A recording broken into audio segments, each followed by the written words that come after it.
Olá pessoal, boa noite. É um grande prazer estar aqui hoje nessa iniciativa do FIS e discutindo um tema tão relevante que é o acesso à informação na era digital e qual o impacto disso na saúde. Estão comigo aqui hoje Sila Schumann, que é VP da Ideia Big Data, Luísa Caires, editora de ciências do Jornal da USP, e Flávio Bitter, diretor do Bradesco Saúde. A nossa dinâmica aqui passará por uma breve apresentação de cada um dos palestrantes, se apresentará e fará uma apresentação sobre o tema, e a seguir a gente deixará aberto aqui aos espectadores que passem as perguntas, que fiquem à vontade para perguntar aos nossos palestrantes. Eu vou começar com a Luísa Caires, como falei, editora de ciências do Jornal da USP. Luísa, a palavra é sua. Obrigado por participar com a gente aqui. Boa noite, pessoal. Eu que agradeço. Então, eu sou editora de um jornal da Universidade de São Paulo, editora da parte de ciências, né? É um jornal que tem tanto divulgação científica, divulgação de atualidades, de cultura. Para quem não conhece, jornal.usp.br.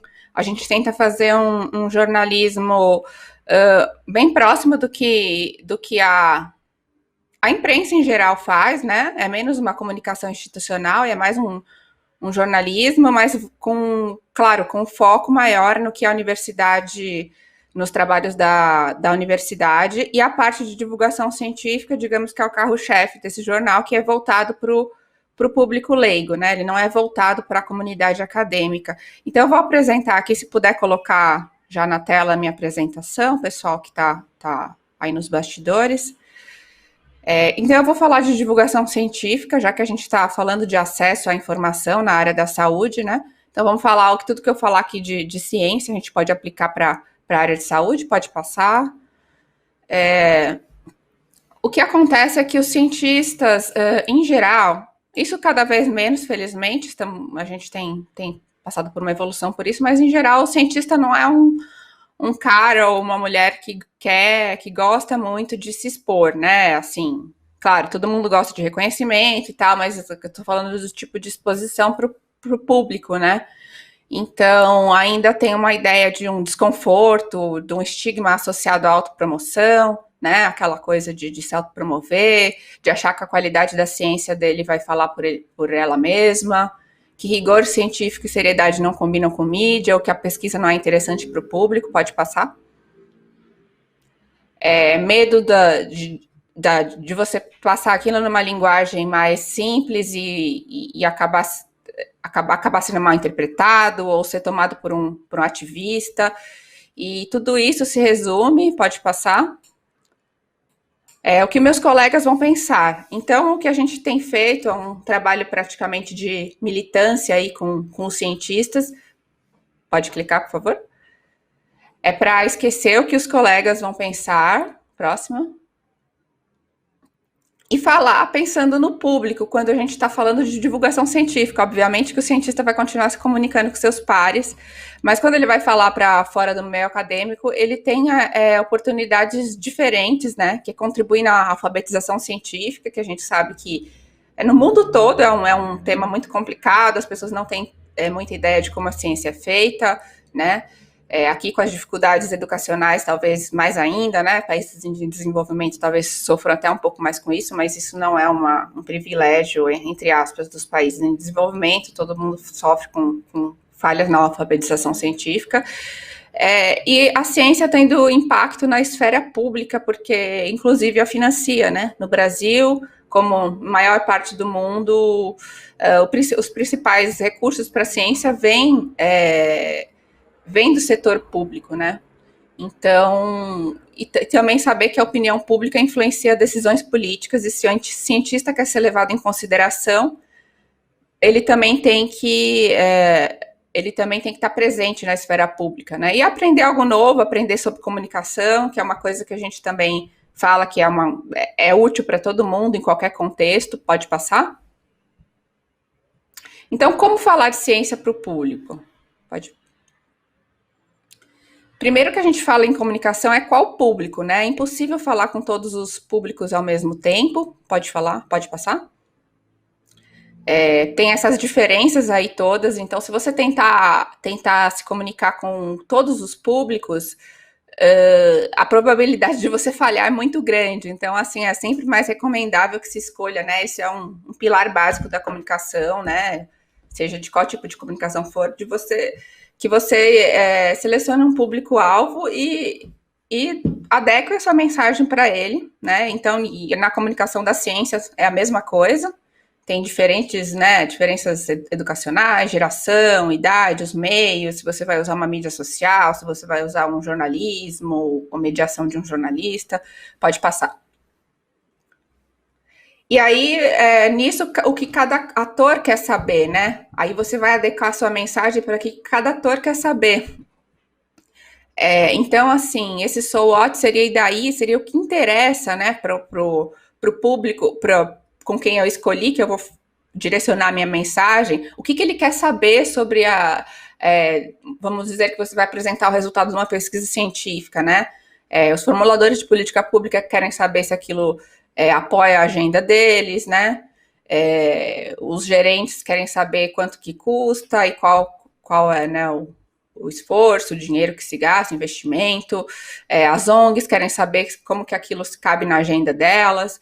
A mídia quer saber se aquilo é uma história, se aquilo é notícia, né? Se vende, entre aspas, como uma boa notícia, e por aí vai, pode passar. Então, os caminhos que a divulgação científica pode se dar, ela pode se dar de várias maneiras. O cientista, que é o produtor, né, dessa informação, ele pode se referir a um PIO, né, que seria um Public Information Officer. Aqui no Brasil, mais a gente talvez assessoria de comunicação, assessoria de imprensa, que nem todas as instituições têm à sua disposição, né? Seria muito bom se todas tivessem, mas não é o caso, principalmente no setor público é um pouco difícil.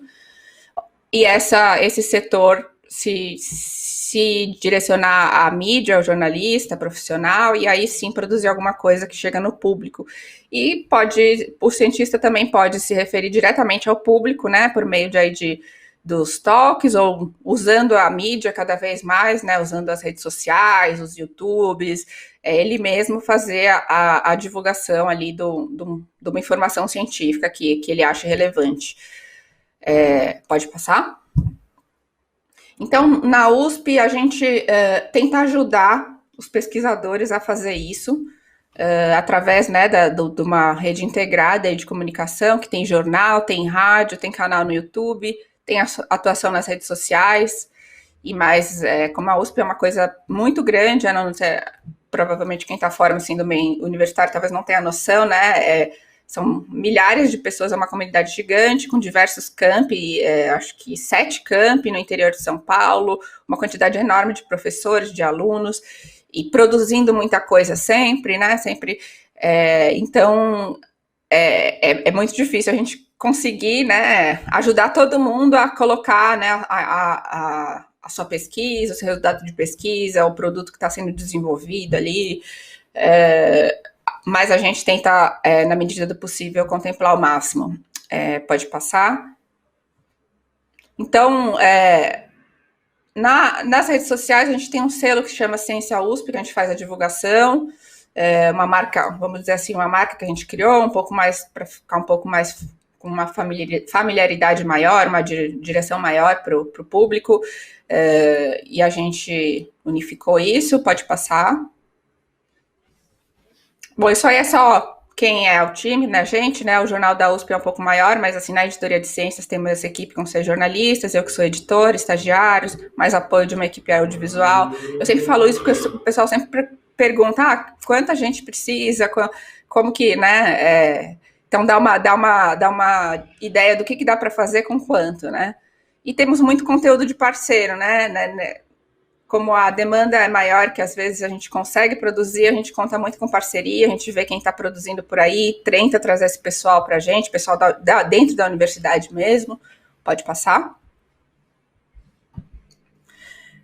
Esse é um paper, né, um exemplo de um paper que não quer dizer muita coisa para o público para quem ele não é voltado. Pode passar.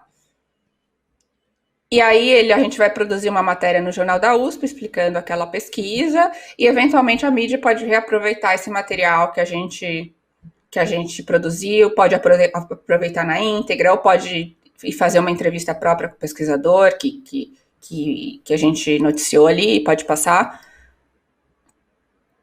Aí mais um exemplo também de um artigo que não é bem insondável assim, para o público em geral, ou por quem não é da área, pode passar.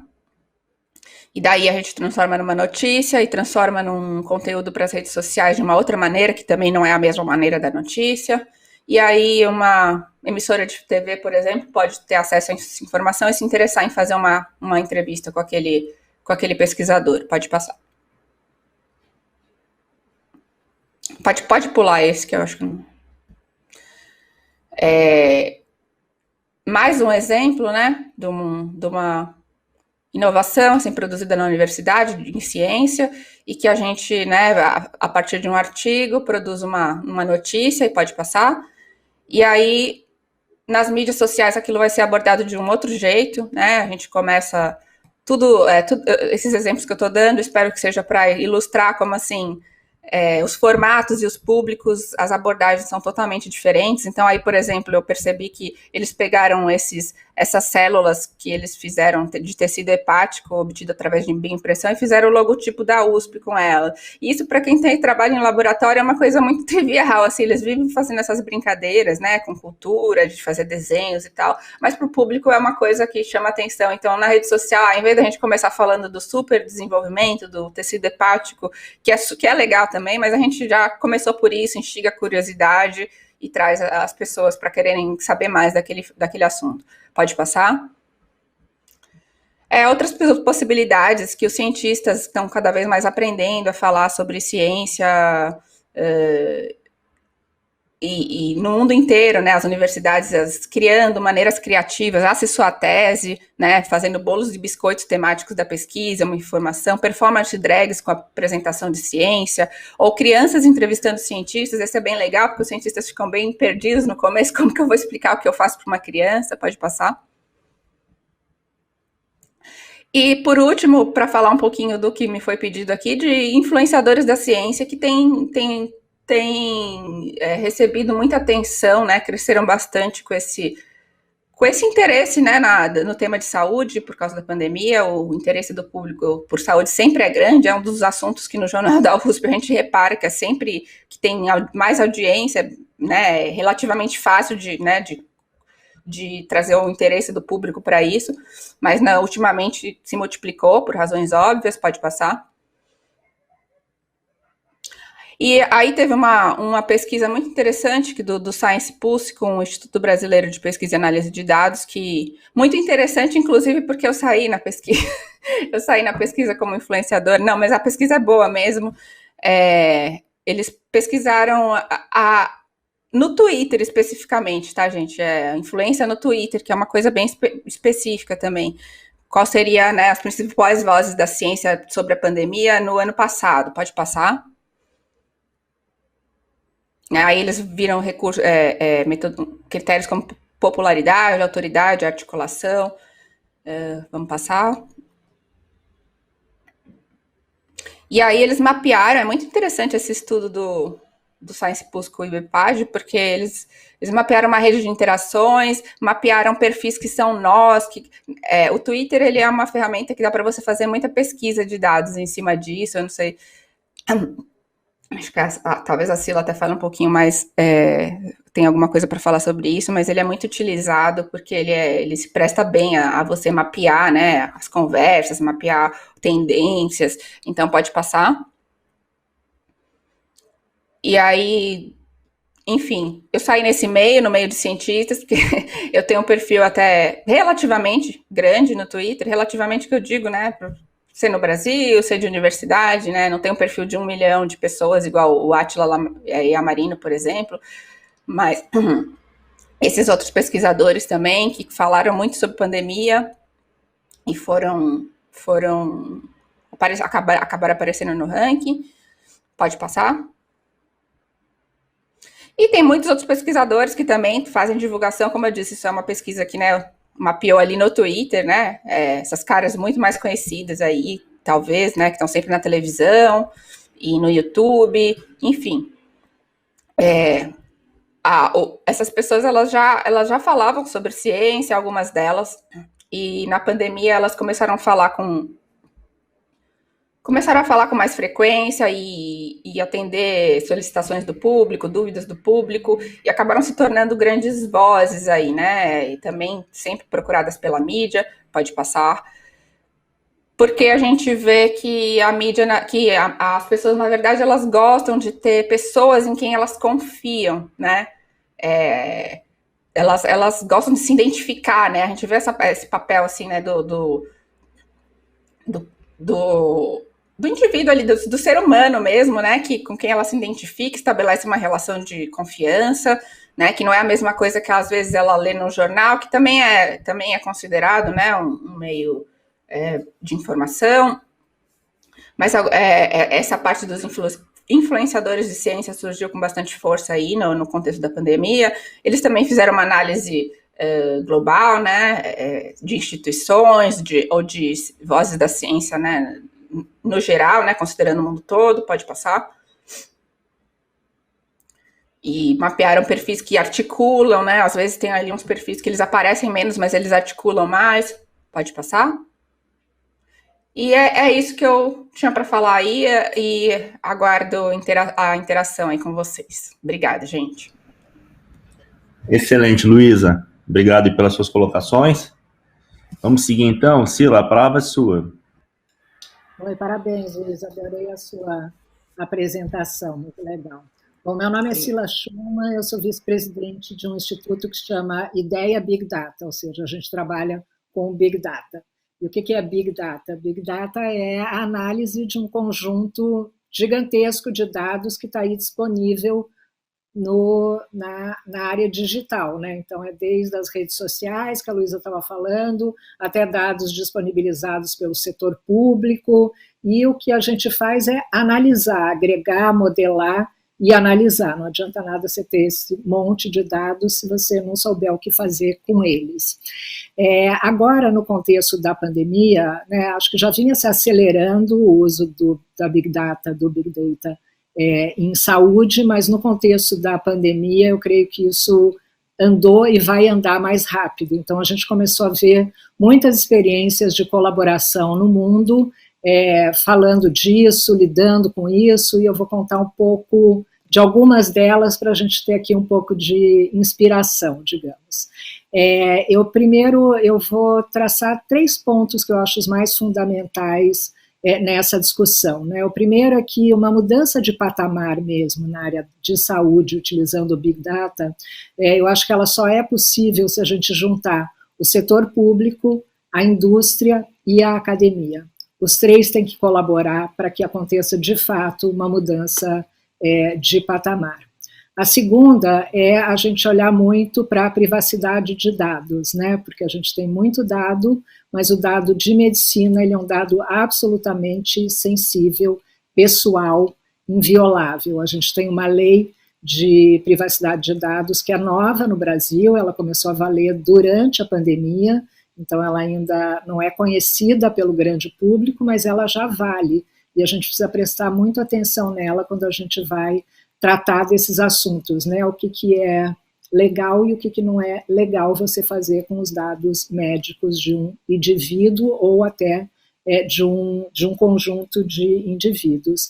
E a terceira coisa é quando você lida com Big Data na área de saúde, em qualquer área, eu diria, mas na de saúde e no contexto da pandemia, é você dar um uso para isso, você realmente usar isso para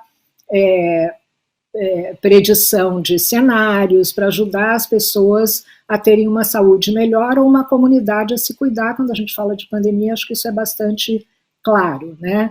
Mas aí a gente vai para os exemplos e vê que não é tão fácil, né? Então, o primeiro uso que a gente viu de Big Data na pandemia aconteceu na China, foi na China que começou a epidemia, né? E lá, imediatamente, a indústria entrou, né, que no caso foi o Alibaba, né, que é um gigante da indústria, entrou e criou uma ferramenta, acho que vocês devem lembrar, que sinalizava as pessoas como vermelho, amarelo e verde. Não sei se vocês lembram disso, mas era uma ferramenta que dizia se aquela pessoa tinha livre acesso a qualquer lugar, porque ela não tinha estado com ninguém contaminado, ela não tinha se contaminado e por aí afora, se ela tinha acesso só a um pedaço da cidade, porque ela eventualmente podia estar com alguém contaminado, ou se ela era vermelha e, portanto, ela não podia sair de casa, né? Isso funcionou super bem, foi um sucesso, incluía reconhecimento facial, incluía geolocalização, incluía uma série de ferramentas que a gente usa na tecnologia, mas funcionaria zero num país como o nosso, ou nos Estados Unidos, ou em qualquer outro lugar em que o regime não seja tão fechado, porque violava totalmente a privacidade da pessoa. Então, nem sempre quando você usa Big Data, você está fazendo alguma coisa que a pessoa se sinta atendida, mesmo que isso atenda a comunidade como um todo. Então, acho que isso é uma discussão bem presente. A gente teve agora há pouco em Israel, na vacinação, digamos, um uso da privacidade das pessoas muito diferente do que seria permitido num país como o Brasil, por exemplo, né? Aqui no Brasil as pessoas não aparecem para tomar a segunda dose e o governo não age, né? Em Israel, o governo entrou muito ativo nessa obrigatoriedade das pessoas irem se vacinar e, de novo, você entra na privacidade das pessoas. Aí você tem o exemplo de Taiwan, né, que foi um exemplo de muito sucesso também, agora o sucesso do exemplo de Taiwan foi o planejamento, né? Taiwan começou a se preocupar com isso em 2003, quando eles tiveram a crise do SARS, e eles começaram a investir em tecnologia, em Big Data, e em usar isso numa possível crise de pandemia. E quando a pandemia veio, eles estavam muito prontos, então eles tiveram muito sucesso, eles trabalharam muito com SMS, eles trabalharam muito com a comunicação com as pessoas que tinham viajado, então eles acompanhavam a pessoa 15 dias após ela já ter desembarcado.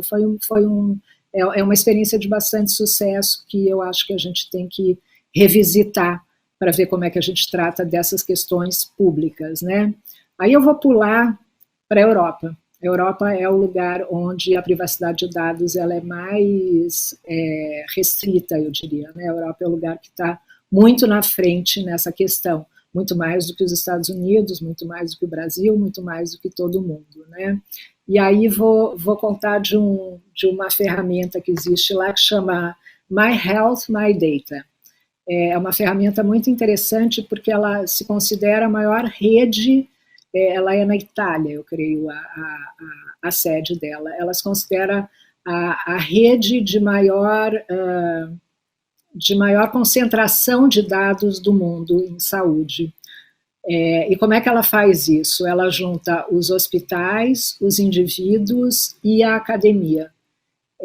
Então, vamos começar pelo indivíduo, né? O que o indivíduo tem de vantagem e como é que ele age nisso? Bom, primeiro que a plataforma ela é inteiramente na linguagem de blockchain, então ela tem várias camadas de proteção dos dados. O que o indivíduo ganha entrando nessa plataforma? Ele dá os dados médicos dele, mas em compensação ele tem todo o histórico médico dele na nuvem, o que quer dizer que se ele mudar de médico, ele leva todo o histórico dele ali na mão, ele está ali no celular dele, ele tem todo o histórico médico dele. Se ele mudar de plano de saúde, ele tem todo o histórico médico dele, então ele tem essas vantagens e ele pode conceder o acesso aos dados dele de uma forma dinâmica, ele pode pôr e tirar, né, a depender do que ele ache que aquilo deve ficar disponível. O que o hospital ganha? O hospital ganha prontuários eletrônicos, né? Eles fornecem toda a tecnologia para que os hospitais tenham prontuários eletrônicos, o que torna muito mais fácil a administração do hospital, seja com aquele paciente ou com outros pacientes, em termos de planejamento, de histórico, disso tudo. Os hospitais também vão ceder os dados de acordo com a seção do indivíduo, né? O indivíduo diz até onde que ele quer que o hospital ceda o dado. E a academia entra tendo acesso a esses dados, né? Então é uma plataforma aberta, onde a academia pode olhar o que aprendemos até hoje a respeito de uma série de moléstias, de doenças, de casos, porque né? A gente pode imaginar que até há um tempo você tinha que ler tudo individualmente, ou ter um professor que tivesse lido por você, para você ir dali para frente, né? Hoje, com essas ferramentas, você consegue chegar no conhecimento de um ponto para frente, né? Então, essa é a beleza de você usar Big Data nesses casos, né? Aí você tem uma série de, né, queria citar aqui uma série de ferramentas que são mais individuais, mas que servem muito para histórico, por exemplo. Tem uma ferramenta que é do MIT, de Harvard, e de mais parceiros, que ela entusiasma os pacientes de câncer a contarem a sua história na ferramenta. Então, eles vão dando dados a respeito do que aconteceu com o caso deles e a ferramenta vai criando essa massa de dados para que os casos de câncer no mundo inteiro possam ser estudados de uma forma mais ampla do que você está só naquele serviço de saúde, né? Você tem uma ferramenta, daí vou falar de coisas mais que parecem mais simples, mas que ajudam muito o indivíduo. Tem uma que você faz uma foto da sua pele e você manda para lá e em, sei lá, 5 minutos eles te respondem se você tem tendência a ter um câncer de pele. Você tem relógios, devices, né? Você tem um relógio que monitora toda a tua saúde. Então, isso tem em vários formatos, tem inclusive aqui no Brasil, em que ele monitora se você tomou remédio, se você teve algum problema de saúde, você pode fazer um eletro, você tem um botão de emergência, então tudo isso te ajuda, né?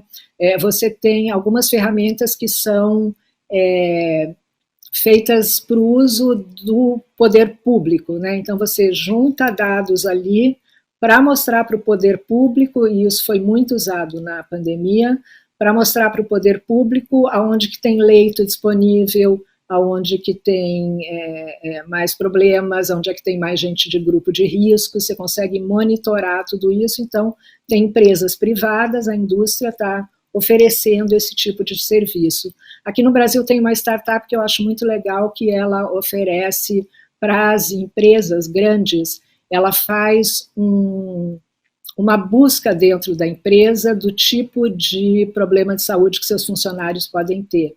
E na pandemia ela fez um trabalho espetacular que foi, primeiro, localizar quem eram as pessoas de grupo de risco de cada empresa. Então, onde é que estão as grávidas, como é que é o nome delas, quem são as pessoas de mais de 60 anos, quem são as pessoas que têm comorbidade, imediatamente mandar essa lista para a empresa poder afastar essas pessoas inicialmente. Depois, ela fez todo um trabalho de geolocalização de laboratórios em volta da empresa para saber qual era o mais fácil de chegar para fazer testes de atendimento médico. Então, eu acho que a gente tem enfim, um arcabouço enorme de uso de Big Data na saúde hoje. Eu acho que isso vai crescer imensamente, mas eu volto ao segundo ponto, que é até onde que a gente vai liberar os nossos dados pessoais para um ganho coletivo, até onde que isso é ético e qual é o limite disso. Eu acho que a grande discussão hoje não é de tecnologia, mas sim desse limite ético. Acho que era o que eu queria dizer de início. Excelente, Sila. Acho que você trouxe essa questão da LGPD, do uso racional da informação, né, que acho que é muito, muito sensível nessa era em que a quantidade de informações ela é praticamente ilimitada, né? Então é super importante esses filtros e é um ponto que a gente vai explorar mais à frente. Bitter, prazer estar aqui com você. Fique à vontade para se apresentar e colocar os seus pontos. Obrigado, Emerson. Primeiro, dizer que é um prazer estar aqui com você, com a Luísa e com a Sila. Parabéns aí pelo trabalho que vocês fazem. Agradecer muito aqui a iniciativa FIS, né, aqui no nome do Josier, que me fez aqui o convite para estar aqui, e é um prazer e uma honra. Acho que esse é um tema, né, um dos mais relevantes aqui na área de saúde, né, a gente sabe, né, do potencial que a gente tem, né, com o uso primeiro um diagnóstico, né, de que, na verdade, a gente vive, né, um modelo de saúde que é totalmente em silos, né, então até muito pouco tempo atrás, né, você fazia uma consulta num consultório, era solicitado, né, a realização de exames, né, o nosso beneficiário fazia lá o exame, não necessariamente iria até buscar lá o exame, não necessariamente o médico tinha informação do seu resultado. O beneficiário ia numa outra clínica, que não sabia que o beneficiário foi na primeira, que não sabia que tinha sido realizado aquele exame. Então, gera, né, a ausência de informação gera, né, uma impossibilidade de colaboração, gera um desperdício, né, e algo que, sem dúvida nenhuma, né, o mundo digital pode permitir a gente mudar um modelo assistencial e permitir realmente um modelo colaborativo, que é muito importante, né, na área de saúde, né? Cada vez a gente ter menos, né, aquela avaliação individual, mas sim um apoio, né, de todo um time de saúde capaz de, né, de fato, ajudar o beneficiário aí na gestão da sua saúde. Comentar também que acho que benefício aqui de ser o último aqui painelista e escutar um pouco aqui do que foi falado, né? Queria me permitir conectar aqui alguns pontos, até pretensão, na verdade, de conectar alguns pontos aqui que a Luísa e a Cila falaram, né? Acho que primeiro, a gente tem, né, um excesso de informação, né? Então, pessoas, entidades, né, que tenham de fato credibilidade, que possam exercer, né, essa função de fato identificar aquelas informações que são relevantes e que podem traduzir isso para o público, né, que quer receber a mensagem, é absolutamente fundamental, né? Então, a gente brinca, né, as pesquisas, o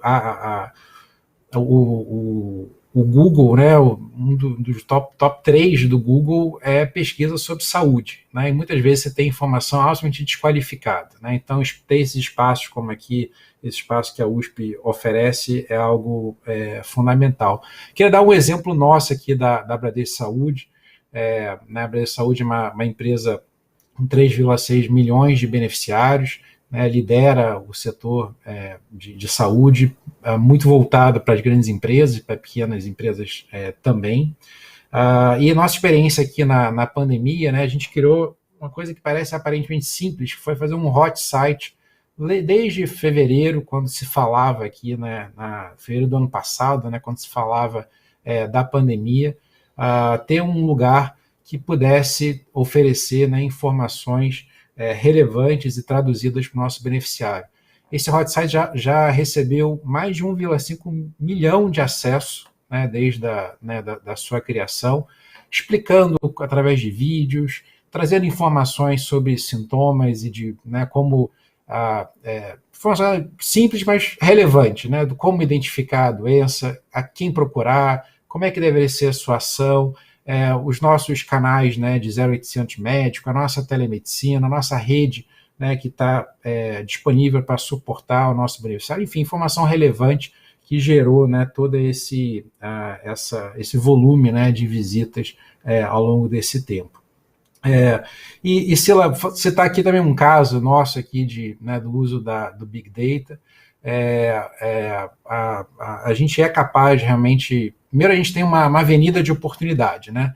Eu comentei desse diagnóstico, ele ainda é muito verdadeiro, né? Temos, na verdade, surgindo, né, alguns ecossistemas, né?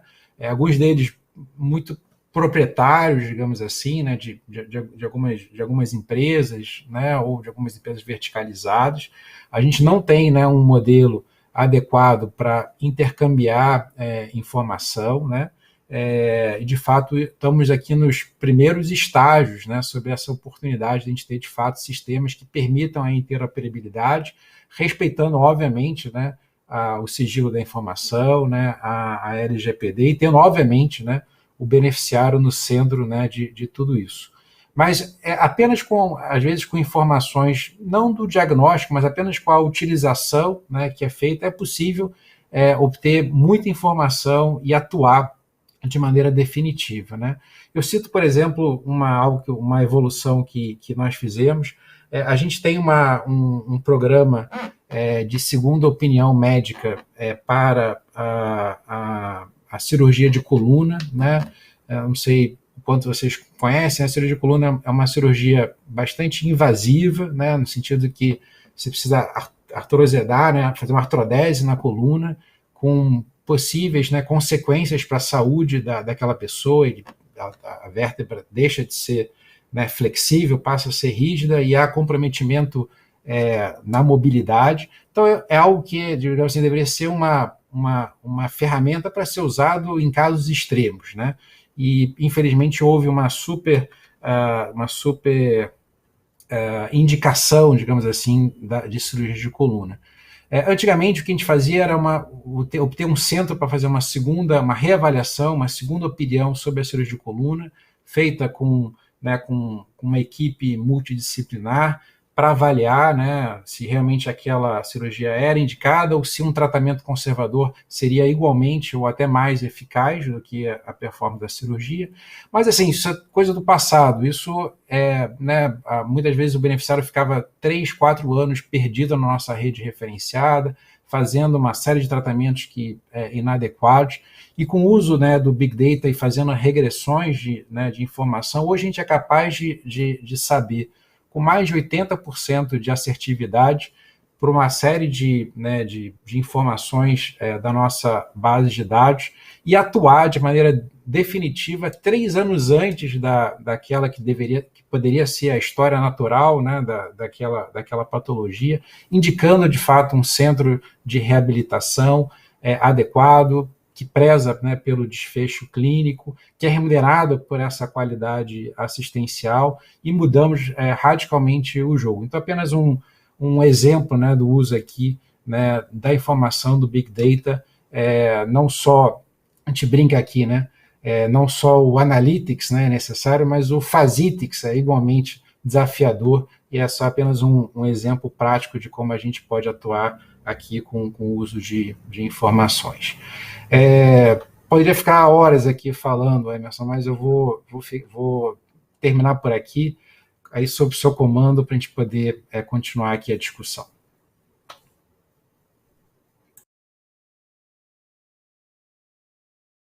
Flávio, muito obrigado. Bom, eu vou começar a receber aqui as perguntas por WhatsApp, eu vou estar repassando aqui, mas eu vou começar com uma que eu separei para vocês. Durante a pandemia, a gente, por exemplo, né, a gente teve aqui na nossa rede de hospitais um número quase o dobro de casos de Covid internados nos nossos hospitais, durante agora aqui a segunda crise, o segundo pico, por exemplo, em São Paulo, versus o primeiro pico lá do início do ano passado. Mas a gente não viu a movimentação tão grande na mídia que a gente viu lá atrás. Lá atrás a gente foi exposto a uma quantidade absurda de notícias, e aí entrou algo que causou muito pânico, obviamente que era uma doença nova que a gente não conhecia, e esse é o exemplo que eu vou usar, que é o Covid, mas teve muita notícia falsa, muito fake news aqui, causando pânico nas pessoas, levando as pessoas a tomar decisões erradas, e eu queria entender como que para vocês, qual o papel do fake news durante o Covid, e como vocês acham o que seriam as iniciativas para a gente combater isso? E eu vou começar pela Cida. Sila, fique à vontade. Oi. De fato, fake news foi uma das nossas maiores preocupações no início da pandemia. A gente procurou ajudar bastante, eu falei muito disso publicamente no início, mas o problema da fake news é que a pessoa lê o que ela gostaria de ter lido, né? E a hora que ela lê o que ela gostaria de ter lido, ela fala, tá vendo? Era o que eu achava mesmo, né? Em geral, essa informação ela vem pelo WhatsApp, né? A gente tem que lembrar que a grande parte da nossa população brasileira foi digitalizada através do WhatsApp, né? O WhatsApp é um fenômeno que existe no Brasil e na Índia mais largamente, né? Mas a gente tem uma população que, enfim, que tem dificuldades na educação, portanto, não estava digitalizada, né? E ela entra ali no WhatsApp, que é um negócio fácil, ela pode falar, inclusive, e ela confia muito naquela informação que vem via WhatsApp, porque ela vem via seus amigos, seus familiares, seus colegas de trabalho, fontes confiáveis, e quando ela recebe aquilo e aquilo faz sentido com o que ela já pensa, ela passa para frente, né? Então isso é um inferno, é o vírus dentro do vírus, né? A gente chamava do vírus da fake news no começo. Eu entendo que você falou que no começo teve mais notícia e mais pânico, mas eu tenho mais preocupação com as fake news hoje do que há um ano, porque algumas questões elas se solidificaram de um ano para cá, né? E teve uma politização com relação à ciência e ao negacionismo na pandemia, né? E essa solidificação faz com que essas fake news elas circulem hoje em dia com mais naturalidade. Eu acho que no começo a gente teve o medo do desconhecido, ninguém sabia nada. Então, quando alguém falava, dizia, será que é isso, será que é aquilo? E agora não, agora as pessoas têm algumas certezas, muitas vezes certezas erradas, né? O que fazer para evitar a fake news? Educação, educação e educação. Não tem outro jeito de lidar com fake news que não seja educação, né? Educar as novas gerações a lidarem com o que elas recebem. Elas já são mais educadas do que as pessoas mais velhas, né? Eu não sei se vocês têm filhos em casa que já acessam esse tipo de coisa, eles são mais educados do que eu, e eu sou mais educada do que a minha mãe. Nesse sentido, desculpa, mãe, mas a gente discute sobre isso o tempo inteiro. É uma batalha com a minha mãe, porque ela recebe qualquer coisa, ela acredita. E é uma pessoa absolutamente inteligente, informada e todo o resto que vocês possam imaginar, mas ela acredita, né? Ontem mesmo ela me disse, eu falei, mãe, você tomou vacina para gripe? Ela falou, como ela tinha tomado a de Covid, ela falou, disseram que não pode. Eu falei, disseram quem? Disseram. Eu falei, teu médico disse? Não, disseram. Eu falei, então liga para o teu médico. E ela, é verdade. Mas são coisas assim que não passam pela cabeça racional da gente. Quando eu falei, ela percebeu que era um absurdo, mas no grupo de amigas dela, alguém disse, né, porque tem aquele negócio dos 15 dias, né, bom, enfim. Então, eu acho que é educação, educação, educação. O que fazer se você recebe uma notícia que você não tem certeza? Primeiro respire e conte até 10 antes de você repassar. Eu acho que a gente, quando recebe uma notícia, principalmente que é alarmante, a primeira coisa que você quer fazer é repassar, inclusive para proteger as pessoas que você gosta, né? Eu quero que o meu irmão, que o meu marido, que o meu filho saibam logo daquilo, porque aquilo é muito grave. Respira um pouco, vai no Google, olha se tem algum órgão de imprensa que está falando aquela mesma coisa, olha se tem fonte. Em geral, as fake news, elas vêm em caixa alta, elas vêm sem fonte, elas vêm com o nome de alguém que não existe. Então respira, e acho que a gente aí, a nossa USP, nosso Bradesco e todo mundo que está nos ouvindo aqui, vamos investir em educação, educação e educação, porque a gente já viu aí governos sendo eleitos em cima de fake news, e agora essa preocupação de numa pandemia a gente lidar com isso. Excelente, Sila. Luísa, quer complementar, você que é jornalista? Posso complementar, sim. Além disso, então, que a Sila falou, eu acho que a gente tem que ficar muito, tem que olhar muito o papel das plataformas digitais nisso.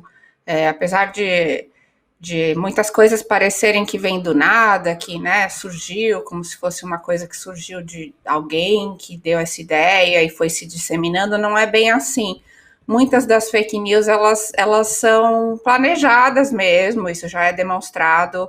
E eu estou falando de fake news de saúde, eu não estou falando de fake news de política, tá? Que também é uma questão. Ultimamente a coisa meio que se misturou um pouco, mas tanto da questão das vacinas. Na verdade, no Brasil hoje a gente não está muito preocupado com isso, porque a gente não tem vacina para todo mundo, então acabou ficando uma preocupação um pouco menor, mas isso, por exemplo, na Europa e alguns países da Europa, como a França, por exemplo, tem uma hesitação e, na verdade, tem uma não aceitação mesmo da vacina, né? Aqui no Brasil a gente tem mais hesitação, que é quando a pessoa, será? Agora quando as pessoas estão vendo todo mundo sendo vacinado e, né, tá tudo mais ou menos tudo bem, então a coisa tá andando um pouco, mas isso é um problema grande, é um problema na África, isso.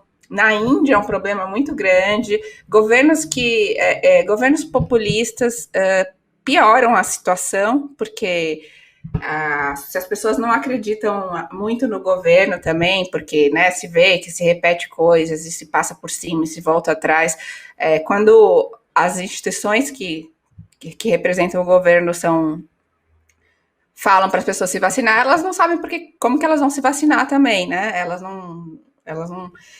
E o papel das plataformas, só para voltar, assim, as plataformas que eu digo, por exemplo, Facebook, né, que é a mesma empresa do WhatsApp, que é a mesma empresa do YouTube.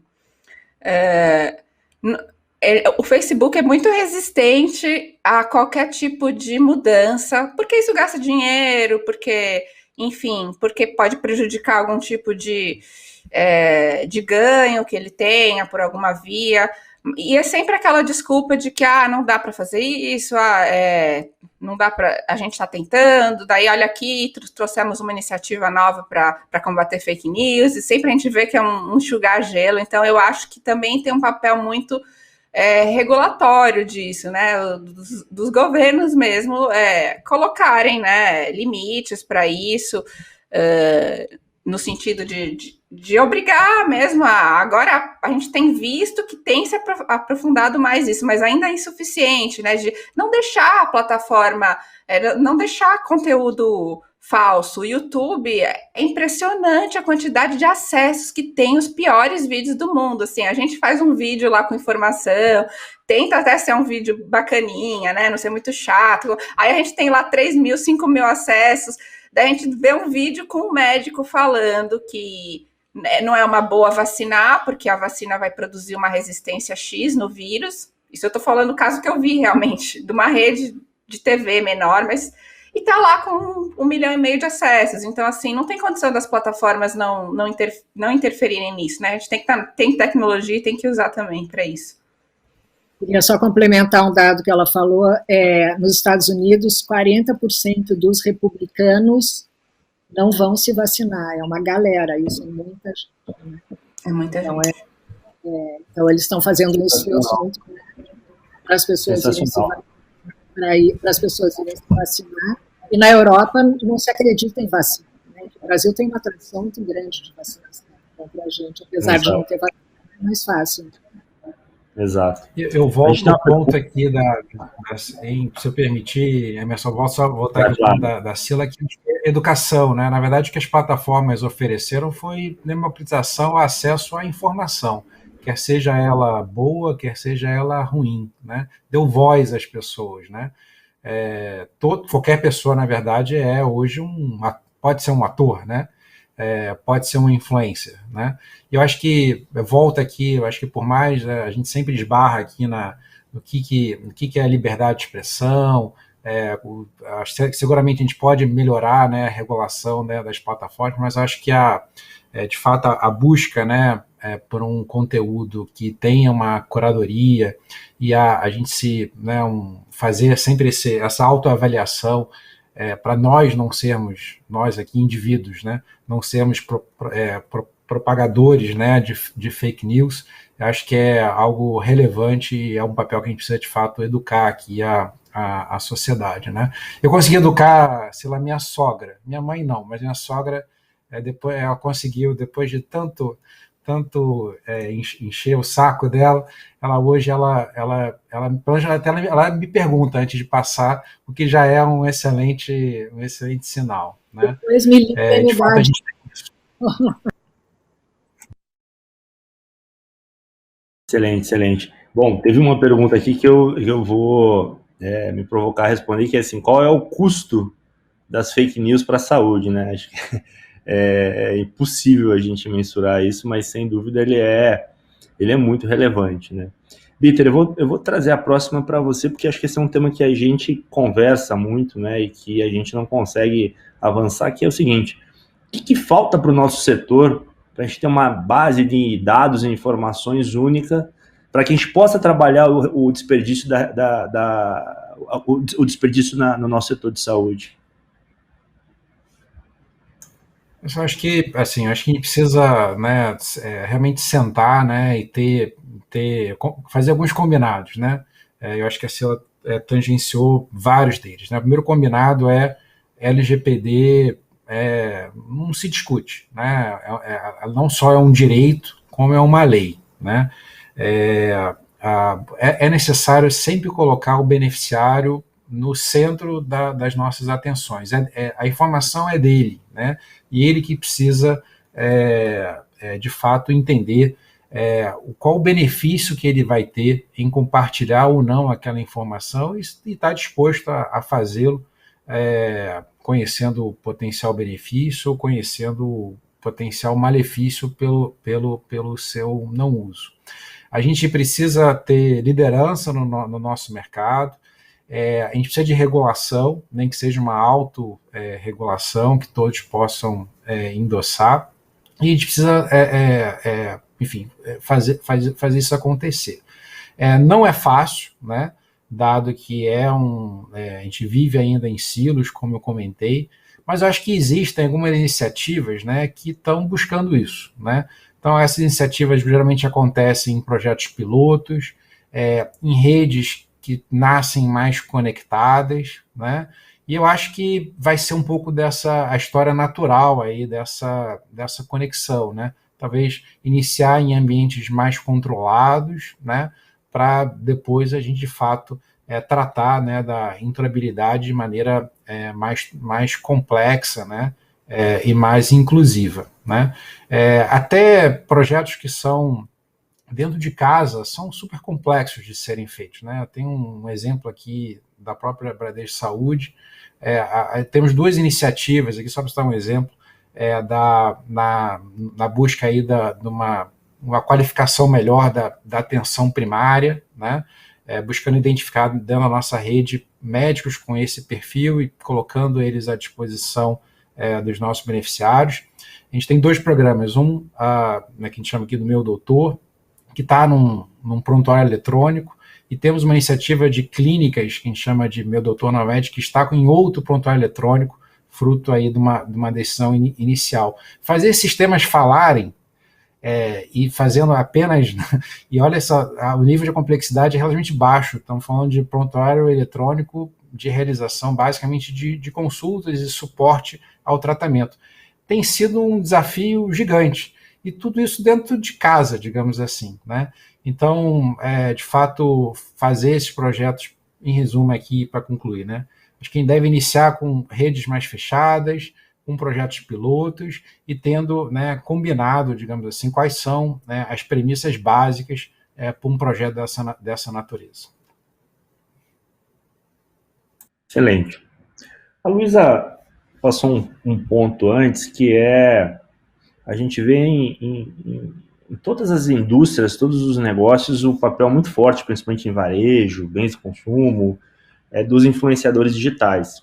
E a gente vê isso mais recente em saúde, né? Até onde vai o papel dos influenciadores digitais, ajudando até o combate das fake news, a curadoria das informações que são acessíveis para a população.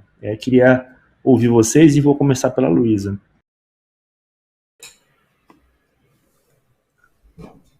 Eu acho que, a princípio, eu não vejo grandes problemas. Eu acho que o papel dos influenciadores na saúde tem sido positivo,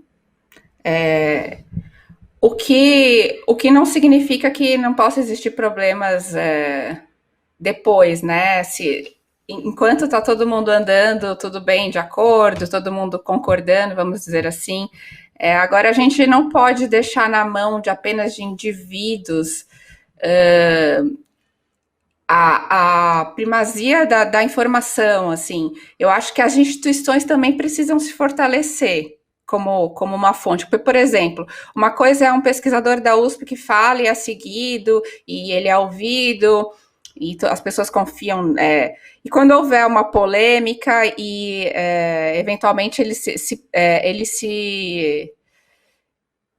ele se achar do lado da polêmica, que não é talvez o melhor lado para a ciência, por exemplo. Então eu acho que assim temos que tomar cuidado também, né? Estou falando só a parte um pouquinho. Acho que as instituições elas têm um poder maior de reunir uma pluralidade de vozes.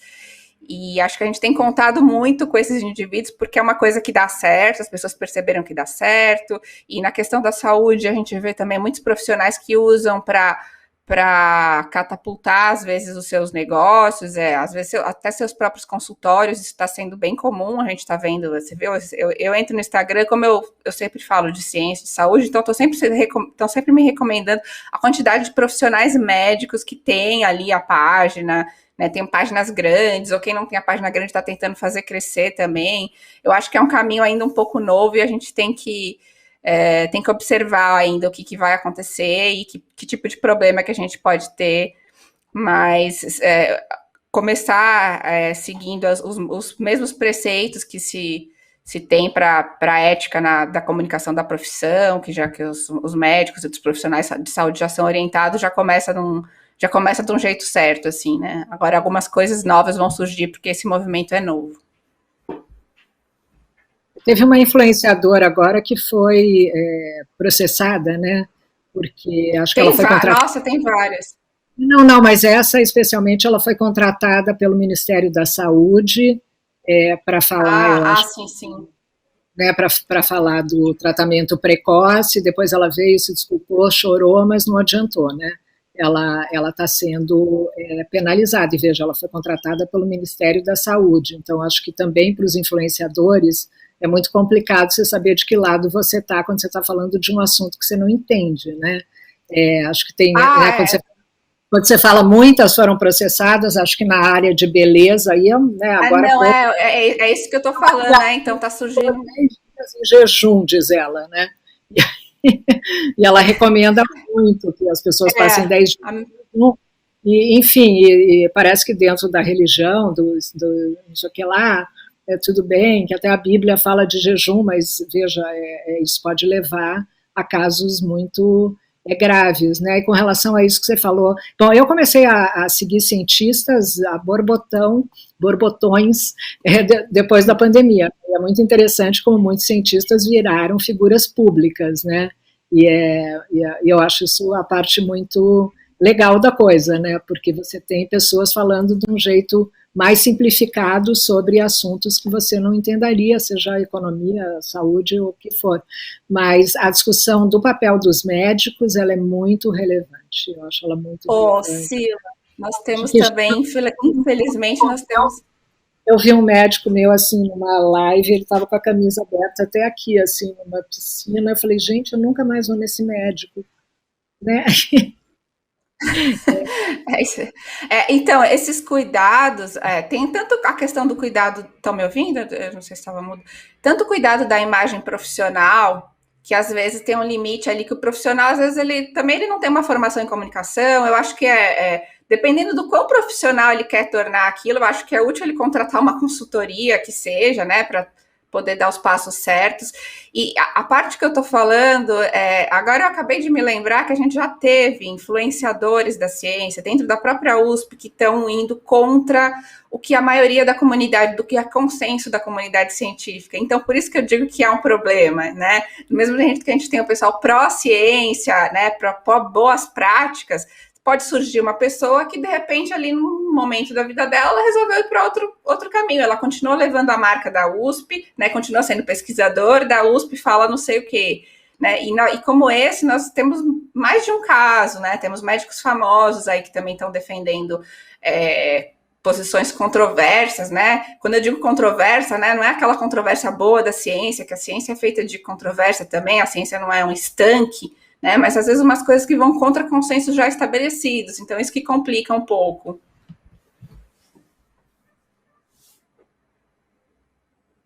Excelente. Bitter, será que o caminho é as grandes instituições de saúde se juntarem e fazerem um trabalho de curadoria das informações. Eu acho que eu vi alguma coisa relacionada a isso ao Einstein um tempo atrás, que o Einstein começou a trabalhar isso, porque é muito fácil a gente ficar aqui sentado na nossa cadeira falando que a informação é ruim, Dr. Google, criticando, mas também não sei se a gente trabalha forte para... E aí não adianta uma instituição, acho que tem que ser um grupo. Qual a sua opinião sobre isso? Ou você acha que isso é cercear a informação como um todo, né? Porque também existe o direito à publicação das informações. Qual a opinião de vocês, começando pelo Bitter? Eu acho que a gente deveria sim, né?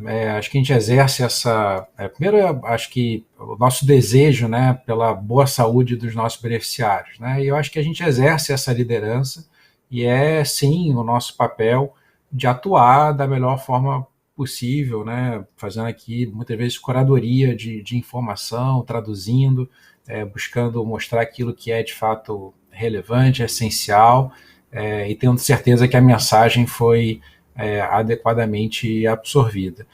O Einstein fez sim esse trabalho, né? Hoje muita da pesquisa leva, né, a página, né, do Einstein, e assim como outras instituições também tem, assim como é a USP, né, tem de fato muita credibilidade, né, e capacidade de fato de ter, né, uma informação que possa ser relevante, né? Então, eu não sei como fazer isso para tudo, né? Eu acho que temos aqui esse desafio, né? Talvez começar com o básico, né, que é um pouco do que o Einstein buscou fazer, e, de fato, né, acho que oferecer informações específicas para temas específicos, né? Talvez esse seja aí o nosso desafio. E a gente tem uma responsabilidade, né? Eu sou sócia de uma outra empresa de tecnologia que chama BeHup. A gente monitorou desde o início da pandemia os hábitos das pessoas, né? Seja a respeito de doenças mentais, seja a respeito de consumo, enfim, hábitos em geral. Desde então, a gente já acumulou 7.200.000 respostas, né, de pessoas do Brasil inteiro. Então, o que a gente faz? A gente tem uma área dentro da empresa que chama Data for Good, e com isso a gente disponibiliza esse nosso banco de dados, a gente simplesmente abre para o Einstein, abre para vocês, abre para quem quiser trabalhar com isso para poder fazer mudanças importantes, né, e entender onde atuar. Por exemplo, nessa parte de doenças mentais, a gente tem trabalhado bastante e temos sido bastante acessados, porque acho que a gente tem uma responsabilidade, seja de gerar conteúdo melhor, né? Está todo mundo gerando conteúdo, então quem gerar conteúdo consegue entrar nessa guerra, né? Acho que isso que o Einstein fez é muito interessante, e a nossa responsabilidade mesmo, como empresas, como pessoas, em colaborar nesse momento tão polarizado e confuso que a gente está vivendo no mundo. Excelente, excelente.